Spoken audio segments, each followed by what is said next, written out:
பிரியமானவர்களே, ஆண்டவர் இயேசுவின் நாமத்துக்கு மகிமையும் உங்களையும் வாழ்த்துகிறேன். ஒரு நாள் ஆண்டுடைய வார்த்தை உங்களுக்கு சொல்லுகிறோம்.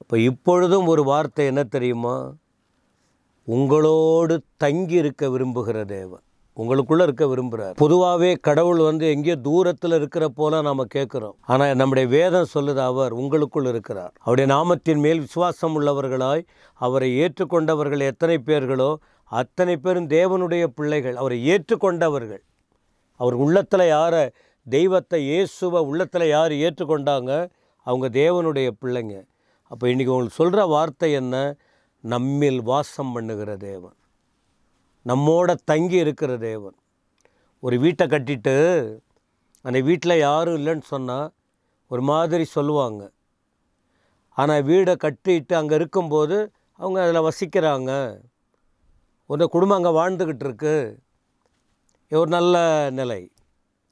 அதே போல் யாத்ராகமம் 25:8 மோசேகிட்ட ஆண்டவர் சொன்னார், நான் இதுவரைக்கும் நான் உலாவின விதம் வித்தியாசம், ஆனால் இப்போது என் ஜனங்கள் நடுவில் நான் வாசம் பண்ண விரும்புகிறேன். அதுக்கு ஒரு பரிசுத்த ஸ்தலத்தை உண்டாக்கணும், ஒரு குறிப்பிட்ட இடத்தை உண்டாக்கணும், அதை இப்படியெல்லாம் செய்யணும். நான் என்ன ஜனங்களுக்குள்ளே இருந்தால் தான் நல்லது. என் ஜனங்களை பார்த்து நடத்த முடியும், உணர்த்த முடியும், உயர்த்த முடியும், ஆசீர்வதிக்க முடியும் என்று. 25:8 பாருங்க. அவர்கள் நடுவிலே நான் வாசம் பண்ண எனக்கு ஒரு பரிசுத்த ஸ்தலத்தை உண்டாக்குவார்களாக. அந்த விஷயந்தான் தொடர்ந்து அடுத்த அதிகாரங்களில் படித்து வருகிறோம். வாசம் பண்ணும் தேவன். சங்கீதங்களின் புஸ்தகம் 135 சங்கீதம் 21 படிக்கிறோம் பாருங்க. 135 வசனம் 21. எருசலேமிலே வாசம் பண்ணுகிற கர்த்தருக்கு சீயோனிலிருந்து ஸ்தோத்திரம் உண்டாவதாக. அல்லேலூயா. இப்போ இந்த சங்கீதம் பாடல்லாம் வரும்போது கானான் தேசம், தேவன் வாக்குத்தத்தம் பண்ணின தேசம் எருசலேம், இதெல்லாம் வந்துடுச்சு. எருசலேம் இதில் மற்றவங்க வாழ்ந்த இடம் அது. இது அப்படியே ஆதியாகமத்திலிருந்து படித்து வரும்போது சம்பவங்கள் உண்டு. ஆனால் இங்கே சங்கீதகாரர் சொல்லுகிறார், எருசலேமில் வாசம் பண்ணுகிற கர்த்தருக்கு. அப்போ எருசலேம் என்பது என்ன? எருசலேம் எழுத்தின்படியே உங்களுக்கு தெரியலையா? எருசலேம் அது ஆண்டவருக்கு சொந்தமான இடம். உலகமெல்லாம் அவருக்கு சொந்தம்தான். ஆனால் குறிப்பாக அந்த இடத்தை தேவன் தெரிந்து கொண்டார். இஸ்ரேல் நாடு, அங்கே வாழ்கிற ஜனங்களை தமக்காக தெரிந்து கொண்டார். ஜனங்கள் அங்கே கொண்டு போயிட்டு அமர்த்தினார். ஆதாம் விட்டு அப்புறம் ஆபிரகாம் முதற்கொண்டு, இதெல்லாம் வேத சரித்திரங்கள். இப்போ எருசலேமிலே அவர் அன்றைக்கு வாசம் பண்ணினார். இன்றைக்கு எருசலேம் என்பது உங்கள் நடுவில் அவர் வாசம் பண்ணுகிறார். எருசலேம் சொந்த இடம்.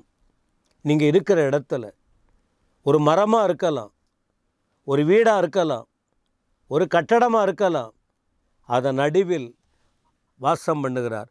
ஆண்டவர் இருந்தால் எருசலேம் சமாதானம் கிடைக்கும். ஆண்டவர் எங்கே இருக்கிறாரோ அங்கே கண்டிப்பாக சமாதானம் இருக்கும். ஆண்டவர் எங்கே வாசம் பண்ணலை அங்கே சமாதானம் இருக்காது. எப்போவுமே பிரச்சனை இருக்கும். இதை நீங்கள் கண்டுபிடிக்கணும். ஏன் என் புருஷன் மனைவிக்கு இவ்வளோ பிரச்சனை, என் பெற்றோர் பிள்ளைகள் எவ்வளோ ஒவ்வொரு நாளும் வேதனை, நிம்மதியே இல்லை? அப்போ ஆண்டவருக்கு நீங்கள் இடம் கொடுக்கலை. உங்கள் நடுவில் அவர் வாழுவதற்கு நீங்கள் இடம் கொடுக்கவில்லை. எருசலேமின் நடுவில் வாசம் பண்ணுகிற தேவனுக்கு ஸ்தோத்திரம், சீயோனிலிருந்து ஸ்தோத்திரம் உண்டாவதாக. அப்போ நம் நடுவில் வாசம் பண்ணுகிற தேவனுக்கு என்ன செய்யணும்னா, வாய் திறந்து ஸ்தோத்திரிக்க வேண்டும். ஸ்தோத்திரம் ஏன் தெரியுமா? அவர் துதி ஸ்தோத்திரத்தின் நடுவில் வாசம் பண்ணுகிறவர். 22 சங்கீதத்தின் 3 வசனம் இப்படி சொல்லுகிறது பாருங்கள், இஸ்ரவேலின் துதிகளுக்குள் வாசமாயிருக்கிற தேவரீரே பரிசுத்தர். துதிகளின் நடுவில் வாசம் பண்ணுகிறவர், இஸ்ரவேலின் துதிகளின் நடுவில்.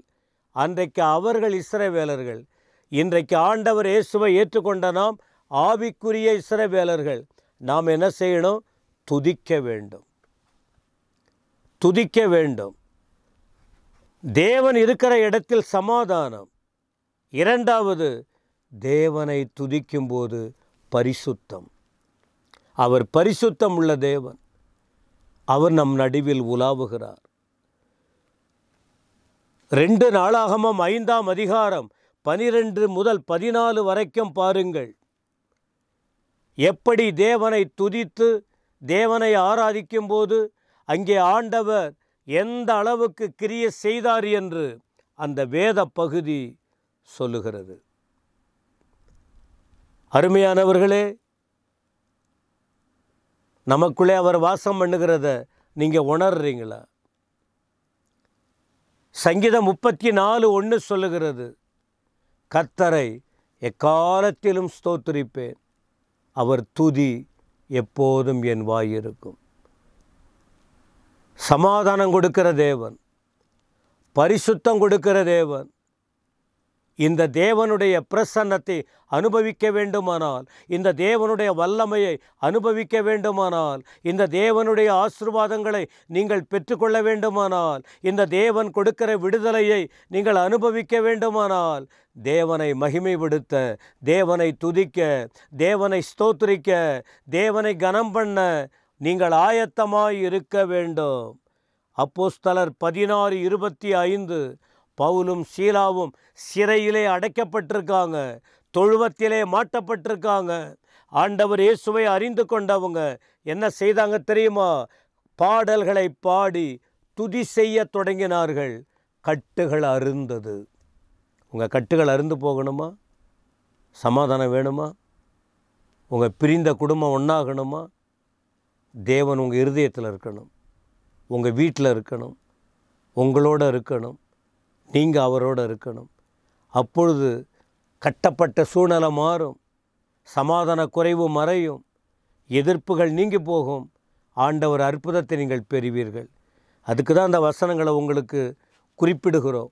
வசனத்தை படிங்க, இந்த வார்த்தைகளை கேளுங்க, தியானிங்க, வாழ்க்கையை ஆண்டவர்கிட்ட ஒப்பு கொடுங்க. நீங்கள் மேன்மை அடைவீர்கள். உங்கள் நடுவில் வாசமாக இருக்கிற ஆண்டவர் விரும்புகிறார். அவர் உங்களை ஆசீர்வதிப்பாராக. ஆமேன், ஆமேன்.